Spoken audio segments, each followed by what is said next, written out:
Ladies and gentlemen, welcome to It's Something to Do with Pete and Will. We promise it's something to do.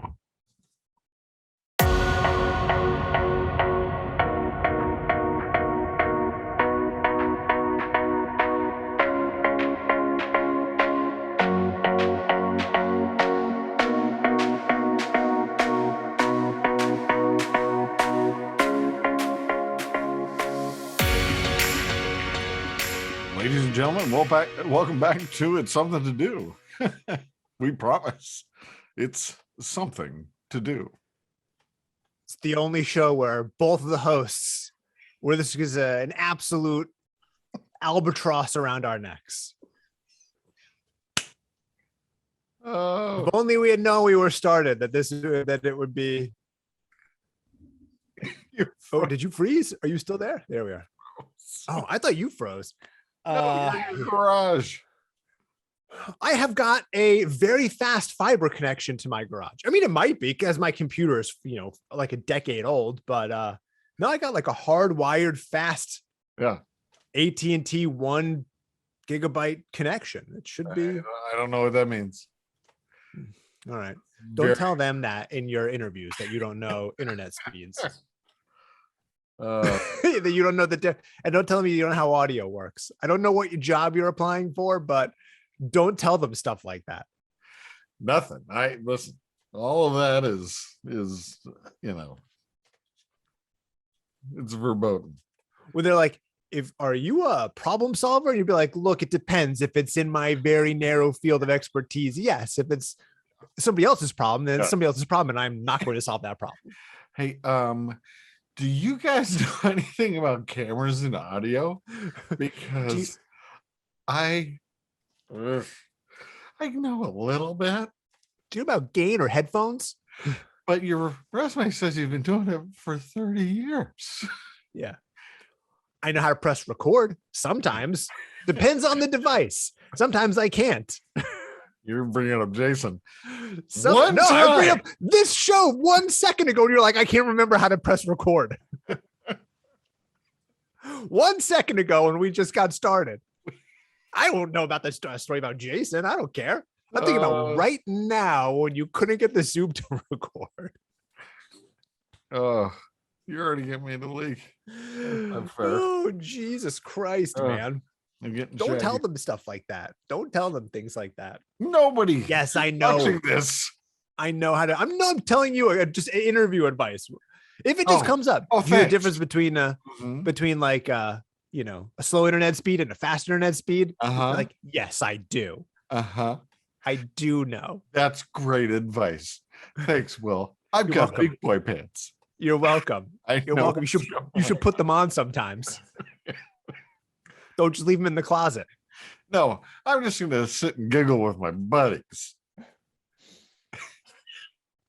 They're like, we know. We Googled your name. We know exactly what you've been doing. Well, listen, whoever it is I'm talking to, I respect you and I really appreciate your viewership, etc., etc. What's going on? 39 of the 40 people that are watching this are people that are deciding whether or not to hire you for something. What? Exactly. Like, Jefferson, have you seen this? I'll just forward this to you real quick, and then you watch it and you just tell me what I don't know. We thought he was a good candidate, but then we watched the show and now. Yeah. I think the only thing you write down are names. I don't write anything down. I don't write that. Jefferson. I don't know. It's like what that's like a good name for some like corporate drone, right? Yeah. Jefferson. He works in a cubicle, or used to. Where's now he has? Yeah, exactly. Now he has like wacky theme shirts that he wears on Zoom for work meetings, and everybody's like, "Ugh, this guy." It's on Friday. It's like Office Space. Yeah, exactly. We got the Bobs. Yes, totally. Hey, we got a Hawaiian shirt Friday. I remember I saw that movie in theaters when it came out in this like movie theater, like where I'm from, it's pretty rural, so there's not a ton of movie theaters. And this movie was not playing in any of the like the multiplexes near my house, like none of the malls. So I had to go. It was like E.T. 10 years later. kind of Yes, thing? I don't know what that means. ET 10 years later. Meaning that they didn't get to you until 10 years after it was Oh released. no.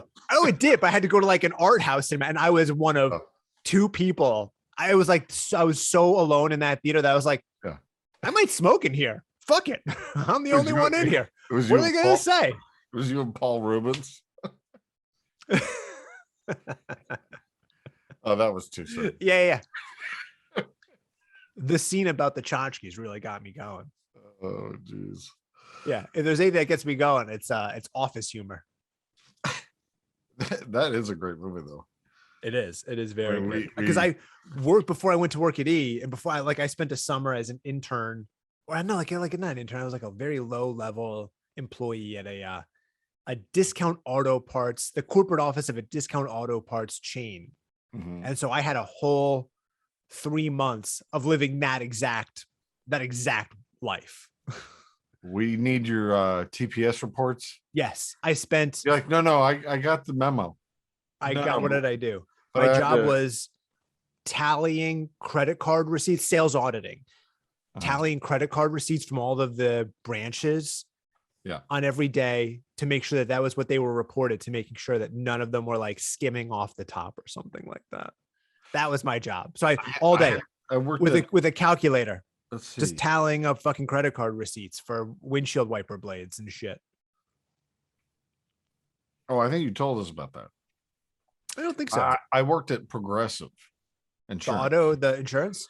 Mhm. But it was at the very beginning of it. Mhm. And what I had to do was, if anybody were to come into the office, greet them, which nobody did because it was at the beginning, and I should have invested. If they'd only told you that they were going to hire an actress to portray Flo, you'd be like, Well, but here's the got thing. something. So they had thousands of files that they hadn't filed. So if somebody called, they're like, I've been in an accident. Can you please help me? And their response would be like, I don't know. What's your client name? Yeah. And then they would be like, Peter Jones. They'd be like, Peter. let me tell you something. We have a ton of files and they're not in alphabetical order. So I'm going to need to get back to you. Yeah. Just I'm going to have to start digging through files. yeah. Are you 5022? No. Oh No. no. Jones. Oh, comma P, not comma D. Wrong one. You're late on your payments. Come on. Oh, I sent it. Oh, I'll tell you what, we haven't been cashing our checks either. I don't know. He's got a bunch of mail piled up in the corner. We assumed it was junk mail. Oh my God. Yeah. So it was, needless to say, a very laborious job where you're just opening file drawers and then writing down numbers of files and things like that, because apparently that was necessary. I mean, just open the drawer and look for it. I mean, why are you hiring me? Like, just open the drawer. Look for the number. Use your eye. They're like, yeah, we know that's you. That's your job. We hired you. You're the file guy. Pete the file guy. That's what we call you when you're not around. I'm getting phone calls. I did a job.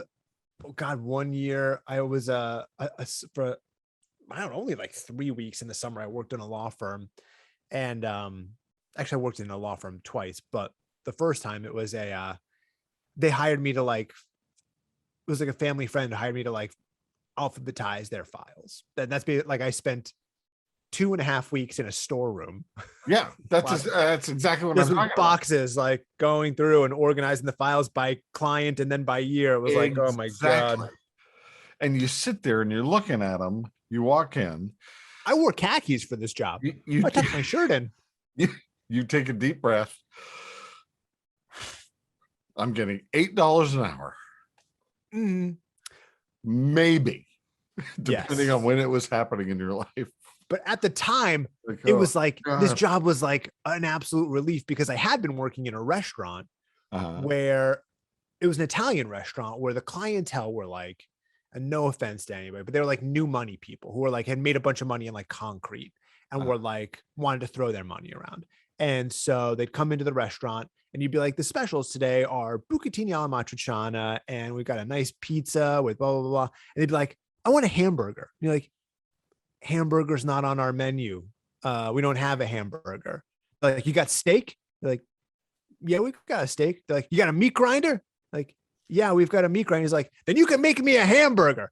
And it was like that the entire summer, to the point where I was like, I fucking hate this job. I fucking hate these people. And not only that, but the owner's a dick. And so when somebody was like, hey, you want to come organize my fight? You want to sit in a windowless closet for 3 weeks? I was like, fuck yes, I do. Absolutely, I do. I can't wait to not go back to this restaurant. Tell these people to go fuck themselves. The bus boys and the wait staff were pretty cool. The guys in the kitchen were dicks. The owner was a dick. And I think they're out of business, and I don't feel bad about it. Yeah. Well, that's the thing. I worked at Friendly's and I had to make everybody ice cream. Mm-hmm. And so they'd come in and they'd have these like really quirky. So I'm in the back. And so the guys that are cooking the food, I'm like, I'm never eating here. So they're doing the food. It's like this is not a place I'm gonna eat. No. And so I was making the ice cream cones, and I don't know how to make an ice cream cone. I mean, who am I? I'm 16. Oh, like, it's ice cream on top of a cone. How hard could it possibly be? How much do you put on it? Yeah, exactly. Hey, Bridge, come around the back, hon.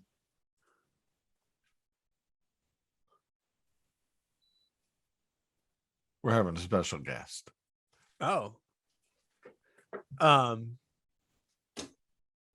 So yeah. So anyway, so I had no idea. So I mean, they trained me how to do it. I'll tell you what. That's why you got stuck as the file guy in. Yeah, exactly. That's why you got stuck in the file guy as Progressive. Yeah. They're like, tell me about your life that you called. They called your reference at Friendly's. They're like, he didn't know how to make an ice cream cone. They're like, all right, well, we'll just stick him on. You know what was interesting about that though is that the guy who was hiring had my parents come in to talk to them about him hiring me. I was like, well, that's weird. That is weird. But I was in my teens, so yeah. I guess maybe that was part of their protocol. But I don't know. Yeah, like they were like it was weird because E did the same thing, and I was like, well, why are you? Good reason. They're like, trust us. He knows where the record button is. Yeah. Why do you keep saying that? Because it's funny. Because it's so funny. I find it so funny. Hang on, I gotta do blow. Oh. He knows on the VCR, play record at the same time. That's what records our shows. He's a genius. I've shot Don't movies. ask him about ice cream, though. He doesn't fucking know. I've shot movies, television shows, short form, long form. And I'm getting shit from one of the guys that I work with for no reason. We don't work together anymore now. Well, except for that. And that's it. If we had never done this and you had never explained to me that you don't know how to the gain or like find an audio level or press record on a computer, I would never have said anything. You're killing me. I wouldn't have I wouldn't have any ammunition. I'd be like, no, Pete's the greatest. Pete knows exactly what he's doing. And then we do this, and I come to find out you have no idea what you're talking about, do you? You have no clue. And I am the greatest. That's Pete shots. This is Pete shots. Why does mine look different than yours? Are we on TV? Am I still in frame? Does it look the same way to you? Does it look the same way to you that it does to me? Are we on TV yet? Oh, geez. You know, we put hours of effort into things. I put literally now. Yeah. Well, no, not now, but back in the day, tens of thousands of hours. Sure, yeah. They have the 10,000 hour rule. Yeah, we're there. Oh yeah. And look what it did. Got our show canceled. And now got us fired. It's something to do. And now we're doing this. It's something to do, and it's a smash hit, Will. I mean, seriously, people are flooding the doors. I had the sponsors will come at the end. Somebody sent me a document from a company about like what networks are looking for when you go to pitch a show. It's made me realize two things. That's funny you say that. One was like, one, I actually, when they're like, got any ideas? I was like, well, I have maybe a couple of ideas. And then they sent me the document and I was like, oh, I actually don't know what I would go into a show pitch. I have no fucking clue. Where I would be like, this is a good idea. And then they sent me and they looked at the document. You know what they're not looking for? Along with everybody else, this. Well, this specifically. It's funny that you say that. So this is my official show pitch that was actually picked up.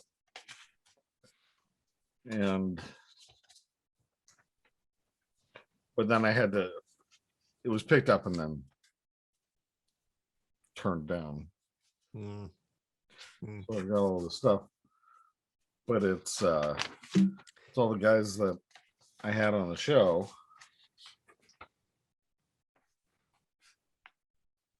It's good that you're just taking a moment to go down memory lane to yourself. Oh no, what I'm telling you what the pitch was. And when are you going to start? Is this how you started the meeting?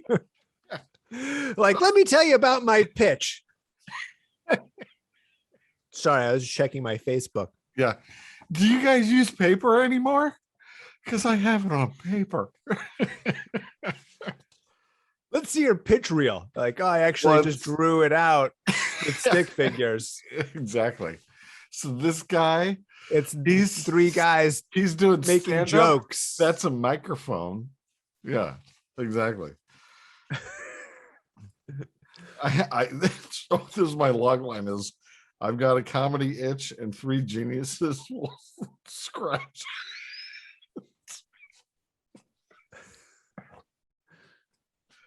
And it got picked up.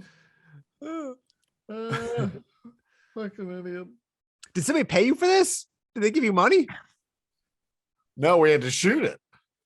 Oh, and then they didn't give you any money? No. They didn't like buy it? Oh. Everything that I'm putting out it costs you an exorbitant amount of money with zero return. Costs me money. Yeah, exactly. Yeah. So good. Anyway, good stuff. So I own this, by the way, for anybody that's listening. But it's a 40-year-old that wants to start comedy, and so what we shot was I come out in my living room and the 3 guys are sitting in my living room and I have to do stand-up for these 3 established comedians. Mm-hmm. And I suck. So I mean, I don't mean that that's a shocker. You're an asshole. I write comedy constantly, but the point is that so I give them all my material, and I've gone up and done comedy, and then they dissect it individually because they have individual ways of looking at it, and then I go and I have to go up and do it.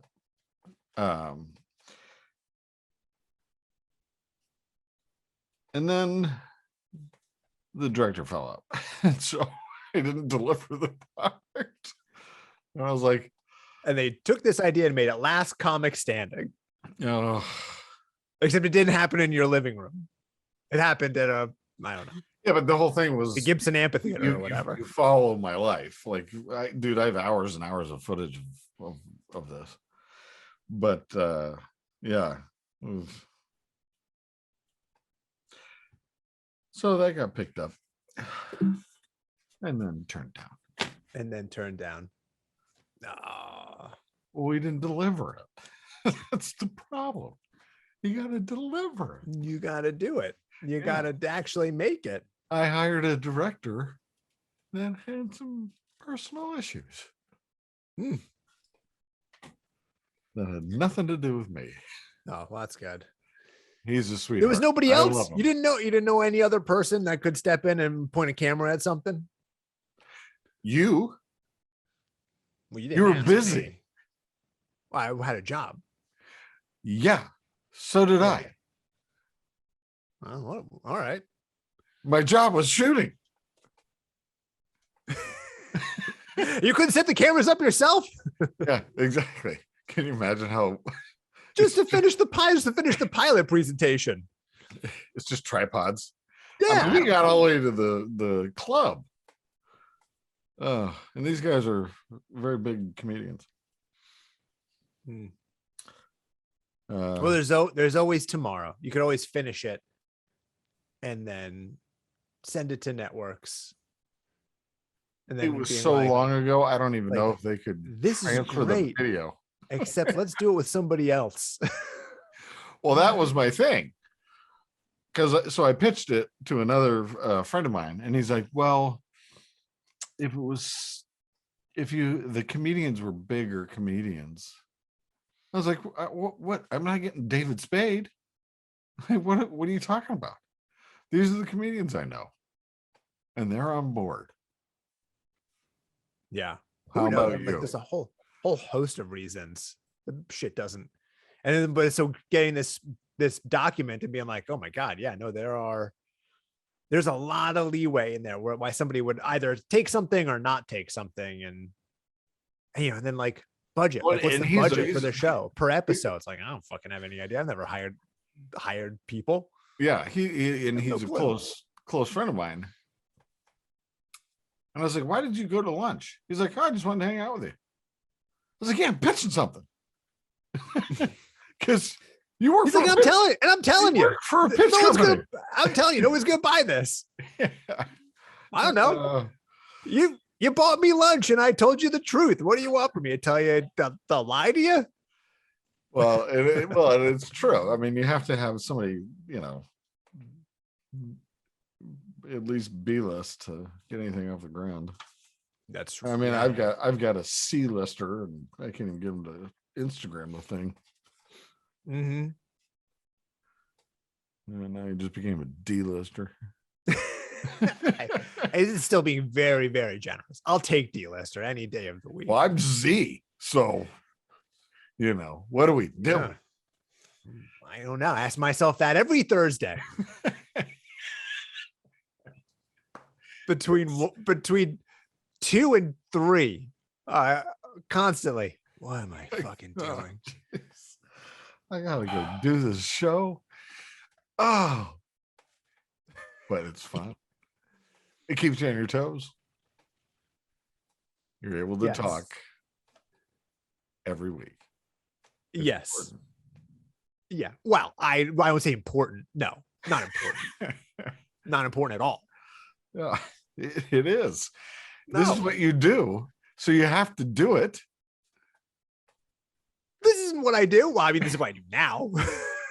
No, but I mean, you're professionally. Listen, you're an on-air personality. You have to make sure that muscle is working. It doesn't atrophy. It's not going to atrophy. I've been doing it for like more than half my life. Yeah, me too. Yeah, it's not going to atrophy. I'm fine. Somebody wants to give me a job, I'll do it. I got it. Don't worry. What are you going to say? Huh? What am I going to say? What are you going to say to the person who wants to give me a job? Yes. Well, no. How do you go through an interview process? Well, it depends. I suppose if somebody reaches out to me or if I reach out to them, if they reach out to me, I assume that it's with some sort of idea in mind, and I want to hear their idea out and think about it and think if I'm a good fit for it. I don't know. It's like, is it that interesting? Yes. Oh, is any of this that interesting? And then who are we talking to? It doesn't matter. And then ask about the nuts and bolts of it. Like what are the expectations on me? What does a day look like? And then if I'm reaching out to them, it's sort of letting them know that I'm a professional. B, my job is not to embarrass them and to make them look good. Yes. And that's it. You're ruining it here, by the way. That's why I don't Instagram this. You ruined. That's why I do this in secret. I don't want somebody to watch this and see what a shit show this is, and then be like, "Oh fuck, Be better." It's a podcast. It's two friends talking to each other. Yeah, it's I don't know if you know this, Pete. life. I don't know if you know this, Pete, but people being bad on podcasts loses them their actual jobs. You're shitting me, huh? Yeah.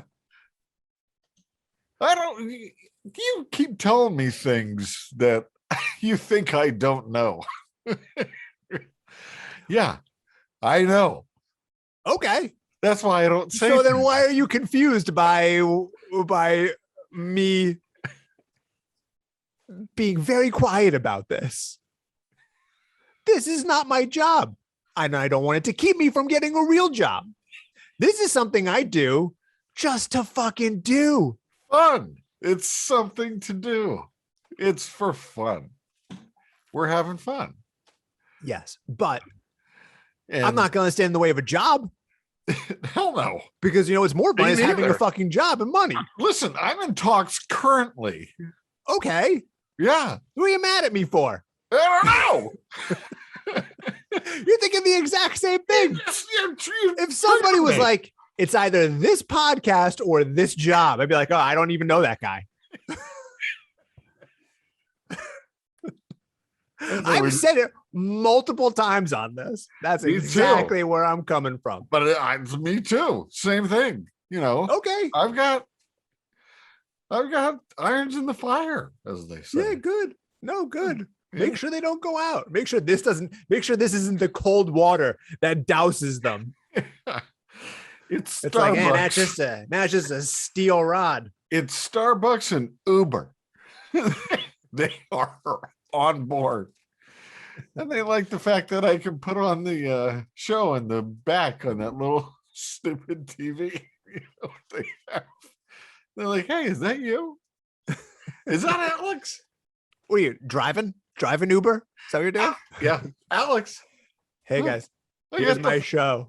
I got the fan. Playing in the headrest. Yeah, just like and subscribe. That's all you gotta do. They're like, yeah. It's just two dudes. They're like, I don't like it that much. Don't tell me what to do. You're not my boss. You're just driving this car. Go take me to the airport. Yeah, exactly. Don't turn around, please. You know how gauche it is that you're playing your own show in the car. Headphones are the international symbol for don't talk to me. Yeah, exactly. So, yeah, exactly. Well, that's true. Like if you're getting an Uber, and like let's say you were an Uber driver, and you say, "So how's it going?" No response. Mm-hmm. And then it was how's it going? they got a headphone. They're like, what? How's it going? If you're on 3 how's it goings, cut it off. The answer is not great. Leave me alone. There. Yeah, exactly. This is where we're going, and that's where I want to be. My God, I haven't even been in an Uber in like 3 years now. I can't remember the last time. I took my neighbor to get his car today, which kind of felt like a big ask. Dude, to get his car from where? Like Anaheim? Oh. Yeah. I don't know. I don't know why it felt like that to me though, because he's a good friend of mine. But I was sprawled out on the bed. I get a call. He's like, "Hey, can you take me to get my car?" I was like, "Oh, okay." He can't even be like, "Nah, I'm busy." He's like, "I can see your car in the driveway." Well, he was like, "That or I'll walk." It's like a 3-mile walk. I was like, he's like, "We got some dumb podcast you're doing or something." Yeah, exactly. You're like, I was like, actually, okay. I'll put pants on and I'll go. I'll see you in 10 minutes. All right. Yeah. And I'll take you over there.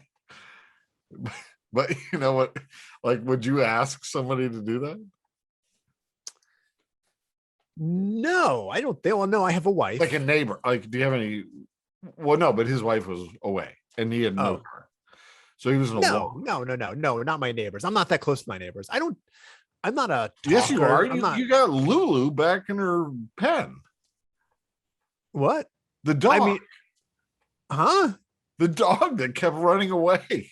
Oh, yeah. But I'm not close with that neighbor. Yeah. Oh, no. I told you the fixing the fence was more of a function of me. Yeah. I don't want to keep chasing after this dog. So I fixed her fence. Yeah. Right. Like I don't. Selfish. I don't. Yes, exactly. I don't want to keep putting on shoes and leaving my house and chasing a dog down. Yeah. Every time I watch her walk past my house, because it's, as much as I was like, fuck it, I'm not going to get that dog. McKenna opens up the things. She's like, go get Lulu. Yes, exactly. That's exactly what would happen. Come on. And I'd be like, just laid down.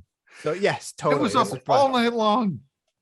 Yes. This is exactly what would happen. Yeah. So then, I fixed the fence. But no, I don't have any neighbors that I think I'm like, we say hi when we pass by each other, Sure.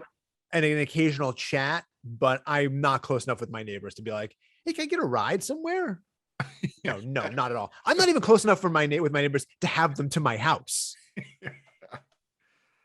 It's when the conversation funny. gets to like 90 seconds, I'm like, are we wrapping this up? This is what we are. Yeah, I thought we were just like, are we talking about the grocery store? These kinds of people. Hey, how's it going? It's a grocery store. I don't know. Yeah, look at Mikey. Hey, she's getting big. I'm like, she sure is. Yay. See ya. See you later.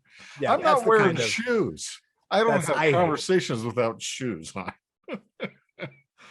There's people that walk by. It's every 90 seconds. And I think we've talked about this in another episode, but I had a friend come over and he's like, are you hiring people to walk by? Because every 90 seconds somebody comes by. They're like, hey, how you doing? I'm like, good to see you. And they're all the quintessential suburban families. And so I don't know any of their names. If you guys are listening to this, I'm and we've established they're not. I know they're not. But you know what I'm saying is you're like, hey, you with the stroller? Totally. Yeah. Same. So what's going on? I don't know the names of the people who live directly, whose house I can see right here. No clue. Exactly. No clue. Unless you're in my life, I don't know your name. Yeah, exactly. And even then, sometimes it's a toss-up. Yeah, exactly. You're Wes Marfogli. Exactly. It's something to do with John and Will. I know half of it. That's funny. But it's true. Like, there's so many people just walking around, and everybody's been stuck in their houses, and so they're trying to get out and get some sun, or taking their kids for walks, or they've been in a situation where they haven't worked in a little bit, and so they have more time to do that. But you walk out in front of your house and just want to take a deep breath and just like, okay, this is life right now. Hi, how are you? Good to see. Hi, how are you? You go in the backyard, looking over the fence. How's it going? Like, oh, come on, man. Where can I go? I feel like the backyard, like looking over the fence in the backyard is like, it's sacred. If I look over the fence in the backyard, I'm like, I shouldn't be doing this. This feels like an invasion of privacy. Front yard, fair game. Backyard, we put this fence up. Yeah. I know it's not 10 feet high. Yeah. When my neighbor over here to this side is like out clipping her trees in the middle of summer for whatever reason, I'm always like, do I go out? Can I go out there? She's like right there. She's like, do I have to go out there and talk to her? She's going to say something. Like, people like people.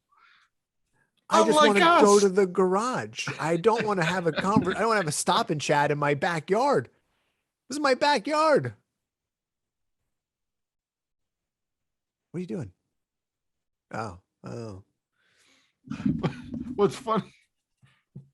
What's funny is, so my youngest daughter, she's 6. So I'll walk out in the back, and I've got this American Ninja Warrior thing that we've talked about. Oh yeah. And it's like the big. I mean, they can climb up the trees and do all that stuff, and like rock climbing and stuff. And I'll walk out, and she's climbed the fence and is talking to my neighbor. I'm like, what are you doing? She's like, I'm talking to my neighbor. I'm like, okay, I mean, it's fine. But why? Like, what are you doing? Leave him alone. Because she'll hear him, or they're making dinner or doing something like that. And so she'll go out and hanging in the tree. climb What are you doing? Hey, is that chicken? And you're like, oh, come on, honey. They're having dinner. But he's actually an extremely sweet guy, and to such a degree that they he'll make some and then he'll hold it up to her. Want a bite? Yeah, exactly. No, they well, and I have to make sure that they can't hear this, but they became they are fairies for the seasons. Meaning they jump the fence, they write in chalk on the thing and leave them gifts in our treehouse. Oh, that's nice. Yeah. Oh, look at that. Yeah. That's why you need to know your neighbors, because they're sweet. Probably not as sweet as that. I mean, you got Lulu. Yeah. That's a disaster. No. But yeah, no, they're extremely sweet, and they're very sweet to the kids and all that. That's nice. Yeah. Very nice. Are your kids home? No, school. Oh, that's cool. Mm-hmm. Gotcha. When you said I got to make sure they can't hear me, I wasn't sure. Well, I don't know if they've been brought back yet. Oh, the kids. Mm-hmm. Gotcha. It's 2:30. I'm the dad. What's going on? So you know what time your kids get home from school? Yeah. You're in that house all day. How do you not know that? I woke up last night at 7:30 and thought it was 7:30 in the morning. What are you doing? What are you doing? I have insomnia. What are you gonna do? I don't know. So I don't know. That's why I'm asking. I said it in an exaggerated way, but what are you doing? What are you? I'm trying to fix it. I don't know how to fix it. I have no idea. It's new to me. This goes back to last week. You should go see a real doctor. Go see a real doctor. I did. Oh, did I tell you about my toe? Did it fall off? No, I had to go to the hospital. Again? No. Oh, last week. Last week we you talked did. about last week. Okay. Yeah, last week because we had to do the show on Friday instead of Thursday because I thought you were gonna have to thought you were gonna have your toe amputated. And we said, did I tell you about my toe? I thought there was so it got infected. I got gangrene and I had to have it lopped off between Friday and today. No, it's got it's healing. I'm not talking about everything's fine. Okay. Tattoos? Okay. No transition Tuesday. Do you have tattoos? No. You have never had one? Normally when people ask me if I have a tattoo and my first answer is no, the follow-up is definitely, are you sure? Yeah, no, I don't have any tattoos. Not one. Not a single tattoo. Did you fall asleep and somebody tattooed you? No. Yeah. Oh, holy shit, I do have one. Where the fuck did that come from? What's funny is I have no tattoos. My buddy got one right here, and it's literally, it looks like a pimple. And he's like, it's like a little dot. Tattoo. It's just this little dot. And he's like, hey, I got a tattoo. I think when I was younger, I "Are was you like, serious?" oh, I want a tattoo, but I could never figure out what the fuck I would get that I Well, would like and would want. when I was younger, I designed one, and because I draw and paint and things, but I just was like, that doesn't make any sense. Now I want one because I do calligraphy, Mm-hmm. and so like one with like a feather on it or something like that. But I don't know where I put it. On your lower back. Can you imagine? I don't know. You and your buddy can have matching lower back tattoos. His is like a whatever. What was it? A baseball? And then yours is and then yours just says your name here and tattooed on your lower back in calligraphy. It's a calligraphy pen sticking out of my face. It's gonna be just small your daughter's names in calligraphy, just right above your ass crack. People see it, they're like, are those your kids' names? Yeah, I'm proud of my daughters. I put it right here for everybody to see when I bend over a little bit. And they only see it if they walk in on you. Exactly. Like, hey, this stall's taken. I don't have any. I don't have any. No. And at this point, it's like, am I gonna do that? No, I'm my sister got one, and she was a cherry blossom princess, and there's like 700,000 people that show up for this parade, and she was the cherry blossom princess for Virginia. When she was younger, and then just a couple of years ago, I have no idea what that is. Is that a real thing? Yeah, very much so. In Washington D.C., like, it goes down in front of the White House. Mm-hmm. It's a big parade because the cherry blossoms come out. It's like a whole part of the season, and so she got a cherry blossom on her ankle, and I was like, yeah, I can. Oh, then I guess. Yeah, it's not gonna be a cherry blossom. Not that there's anything wrong with that, Mandy. I love you. No, none. I didn't know you did calligraphy. I feel like you're doing the wrong thing here. What do you mean? I feel like instead of this podcast, you should be doing like some sort of calligraphy. You should be doing like an art. You should be doing like an art show, an art YouTube show. You do calligraphy, woodworking, painting, drawing. That's what you should be doing. And then you can mix in your this is your little jokes in there. Yeah. People love it when they get their indoor decorative birdhouse to have a joke on the front of it. No, I write for this. This is fun for me. That's what you should be doing, man. That's your ticket to stardom. You could be an HGTV star before you even know it. Let's see.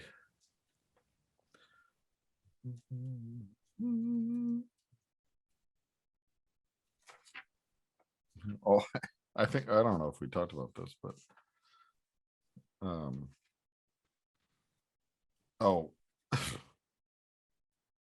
this is interesting. This is kind of a thing. So I was talking to some people on that app, and he said, "Oh, I'll send you some shirts so you can wear them on your smash hit show." I said, "Oh, great."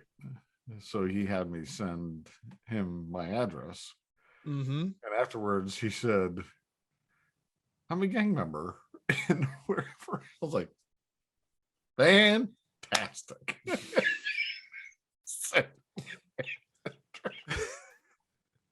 Listen, you don't mind if the shirts say White Pride, do you? Because that's the name of my gang. No. Oh, don't even say that. I'm against everything that was just said. Yes, of course. No, I know. Again, I'm not sure who you're meeting on this app. Who's just like, my assumption is just no. I don't know his ethnicity, and he's not involved in it anymore apparently. But it was that's good. after I gave him my address, he was like, I'm a gang member, and he's local. Oh, wow. Well, hey, if he's great. not in it anymore, then Yeah. he's not in it. Then good. Then great. Good for him. Listen, I'm a Z-list celebrity. There's like a whole what would it shit, I can't remember what the hell the name of it is. But there's like a whole bakery downtown that's like former gang members. Yeah, I know exactly what it is. Let's see. Let me go ahead. I can't remember what it is. Well, nice. Hey, he's trying to oh, he's being nice. Yeah. He's got a business. He's got a shirt line. Good for him. I'm not making any shirts. Homeboy Industries. So. Oh, yes. You're right. You're absolutely right. Yeah. Yeah, and they're doing great things. Yeah. Absolutely. What else is going on? Oh, let's see. Well, that one doesn't mean anything. It says saying. Does any of this really? No. This one said saying on set doesn't mean they're on set. Oh, yeah. Very true.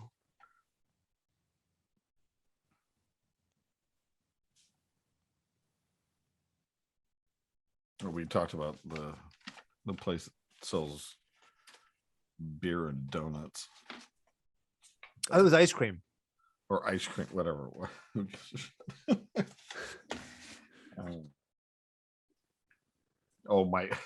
I wrote down my Aunt Mary.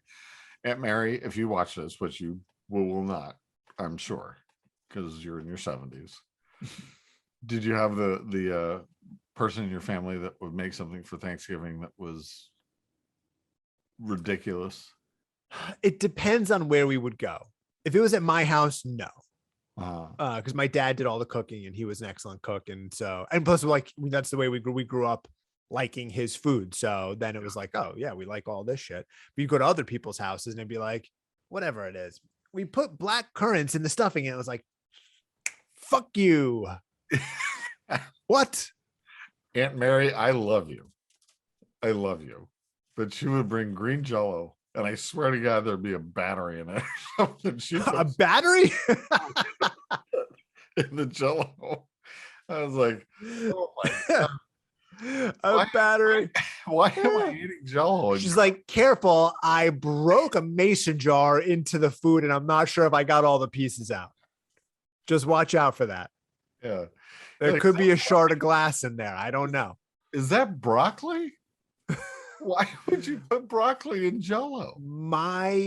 Just make Jello.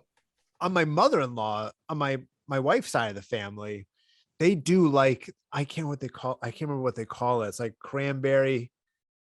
Wow, fuck. I can't remember. But there's a couple of like very 50s, 60s style recipes that they really are, that like the older generation is really a fan of. Resonates with them. Yeah. Yes, absolutely. One of them is like a cranberry and Jello and other shit. Yeah. And it's like, do you want some of this? It's like, no, I don't want that. Thank you though. And then another one. Is there any time that you've gone into your fridge and you're like, can I get some Jello with nuts and berries? Never. I haven't had Jello since I was a fucking child. I'm like, I was just under the impression that was not something that adults and or people that were not in the hospital fucking ate for real. You walk into the kitchen and you're like, who ate all this Jello? Yeah. No. Unless it was like filled with booze and I was in college. And even then I was like, this is gross. I don't like this. This is disgusting. I eat watermelon if there's a bottle of vodka pouring into the hole that we create in the top of it. Absolutely. And then there's another dish that they refer to as clam dip that they, huh? I'm not. No, fuck you, Jello, and also people that eat it. No. Oh, what were we talking about?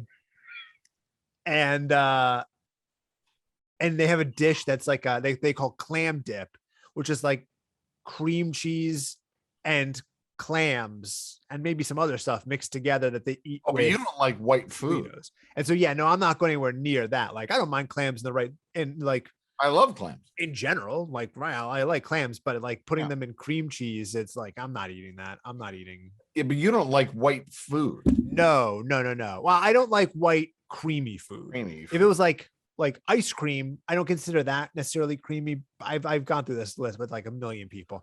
Like toothpaste, I don't consider toothpaste just comes white. Like, I'm not eating it. But if you're like cottage cheese, sour cream, mayonnaise, yogurt, no, none of that. None of that. Why do you think that is? That's interesting. I don't know, because it looks like you could be hiding some cum in there and no one would know. Why would you even think that? I don't know. I don't know. It's just like, it's probably just like a gross thing that I said. But even as a kid, I don't think I was into it. Rice pudding, I think it just looks off-putting to me. And so none of that. Did you just fall asleep right there? You all right? No, I'm trying to think about what could have happened to you that like rice, like white rice, totally fine. But even like, it's kind of weird because yogurt, no, frozen yogurt, no. But if you were to give me like vanilla soft serve, I'd be like, yeah, I'm okay with that. Like, what about strawberry? No, I don't like strawberry. Your lack of sense of smell changes your taste situation, correct? Yes. Yeah. I think so. Yeah. So I think those are separate. I think those are separate things. Yeah, but I think texture is important for me. Like, I won't do avocado because it doesn't really taste like anything to me. It's just mushy. So I don't like overtly really mushy food. I have like you're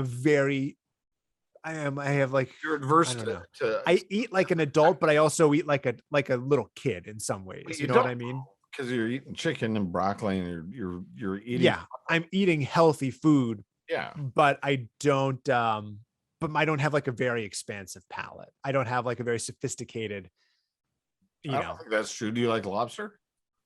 I do, but I don't consider lobster that sophisticated. You just pissed off everybody that's listening, because all lobster eaters. I'm sure. Yeah. No, yeah. But no, it doesn't. It's like, it's lobster that you dip in butter. Like, that's not very, like, just because you can charge a lot for it doesn't make it sophisticated to me. But like Indian food is something that I think feels a little bit more, or like a lot of, or even like I'll watch Top Chef and people are like doing really interesting food. I'm like, that looks amazing, but I would never put that in my mouth. Like what? I don't know.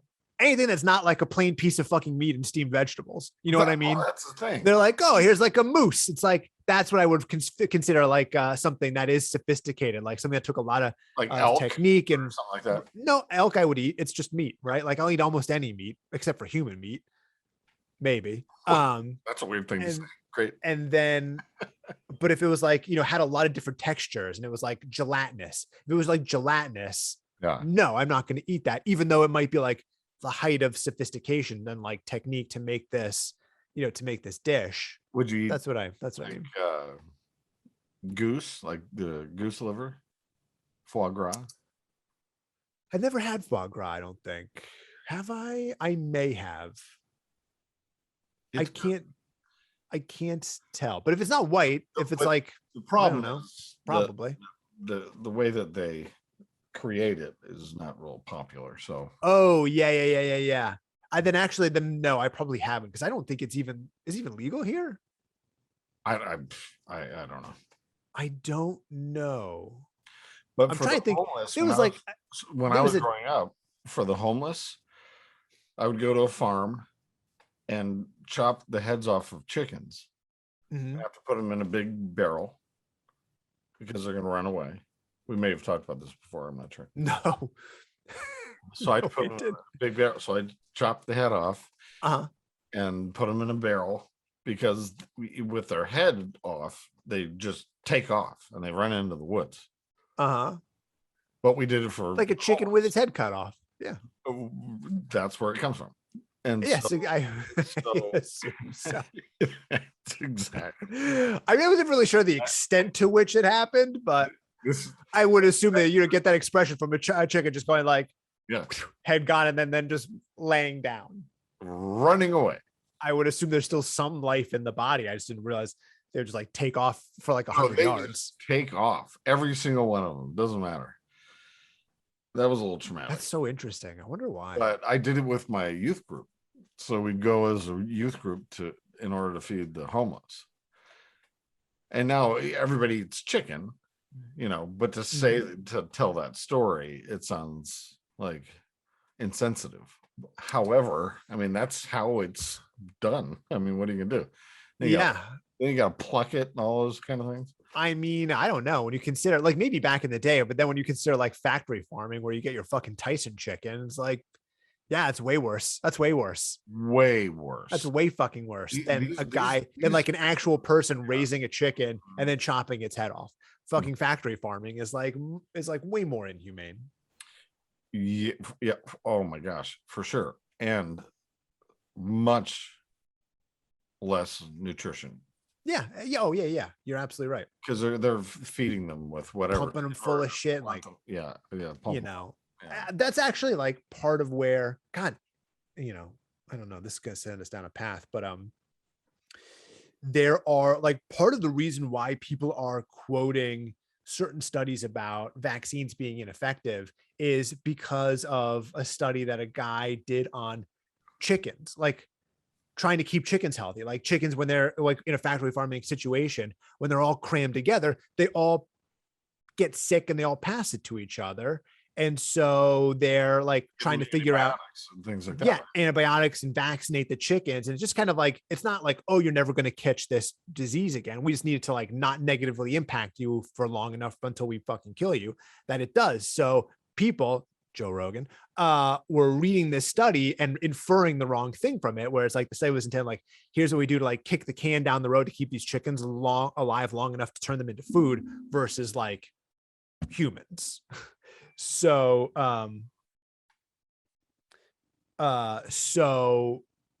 yeah. So all I'd say, like factory farming, crazy unhealthy.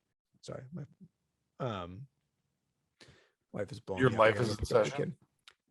My life is in session. Yes. Yeah. Yeah, I gotta jump. So yeah, I don't know. It's like, so maybe sucks to be the guy taking the head off a chicken, but way better for you.